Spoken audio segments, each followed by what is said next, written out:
दक्षिण एशिया वो इलाका है जहां भारतीय बड़ी तादाद में रहते हैं। करीब 90 लाख भारतीय खाड़ी के देशों में रहते हैं, जिन पर देर सबेर इस युद्ध का असर पड़ने की आशंका है।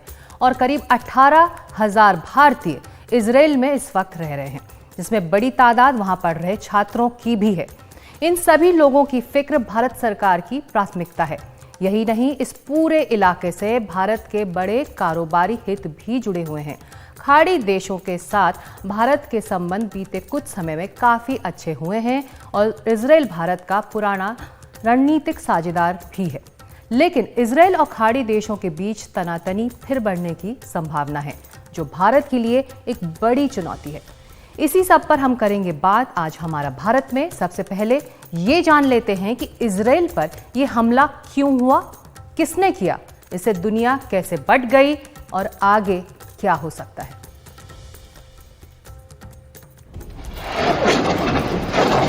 इजराइल और हमास की जंग के बारे में यही बात यकीनी है कि अभी तो बस इसकी शुरुआत है। अब यह साफ हो चुका है कि शायद अगले कुछ महीनों तक पूरी दुनिया की घबराई हुई नजरें इस इलाके के ऊपर रहेंगी। इजराइल की तैयारी है कि हमास के ठिकाने गाजा पर जमीनी चढ़ाई करवाने की।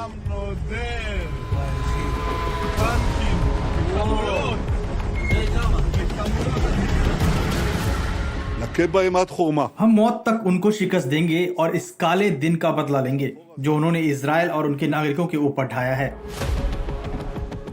हमास के फौजी हमले में कम से कम 250 इजरायली मारे गए। 2000 रॉकेट अपने निशाने पर बरसते रहे। कुछ ने तो तेल अवीव तक को निशाना बनाया। ड्रोन के जरिए तोपों को निशाने पर लिया गया।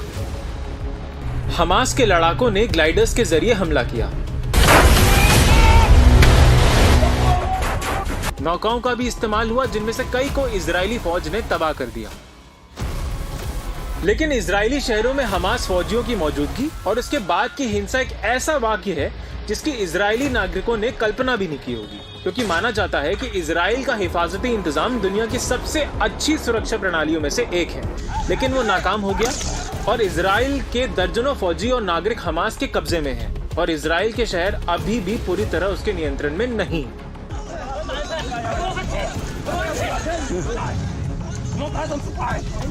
They attacked dozens of Israeli communities and IDF bases. उन्होंने दर्जनों इजरायली समुदाय और आईडीएफ के ठिकानों पर हमला किया और घर घर जाकर इजरायली नागरिकों को ढूंढकर उनके घरों में उनकी हत्या की और फिर इजरायली नागरिकों और सैनिकों को घसीटकर गाजा ले गए। और नागरिकों में महिलाएं, बच्चे, बुजुर्ग और विकलांग थे, जिन्हें गाजा पट्टी से आए आतंकी घसीटकर गाजा ले गए। इजराइल का जवाब बहुत सख्त रहा। प्रधानमंत्री कार्यालय ने हमास और इस्लामी जिहाद की सैन्य और सरकारी ढांचे को तबाह करने की मंजूरी दी। इस सिलसिले में सबसे पहले गाजा की बिजली काट दी गई। उसके बाद कई मल्टी स्टोरी अपार्टमेंट को हवाई हमलों से नष्ट कर दिया गया।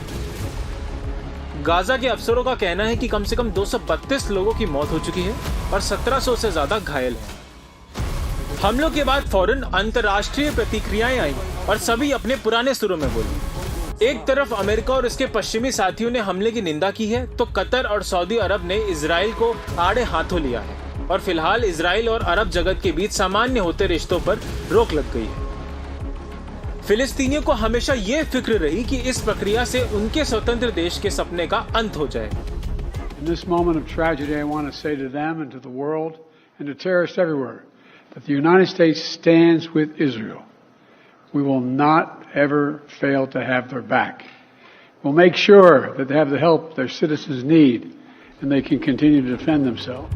सऊदी अरब कहता है कि वो बार बार फिलिस्तीन पर कब्जे और फिलिस्तीनी लोगों को उनके जायज अधिकारों से वंचित रखने और उनके पवित्र स्थलों पर उकसाने के नतीजों से बिगड़ने वाले हालात के बारे में आगाह करता रहा है। कतर का बयान तो और भी सख्त है। उसने इजराइल पर इल्जाम धरते हुए कहा कि तेल अवीव मौजूदा लड़ाई के लिए अकेला जिम्मेदार है, क्योंकि वो लगातार फिलिस्तीनी लोगों के अधिकारों का उल्लंघन करता रहा है। इस जंग ने दुनिया को दो हिस्सों में बांट दिया है।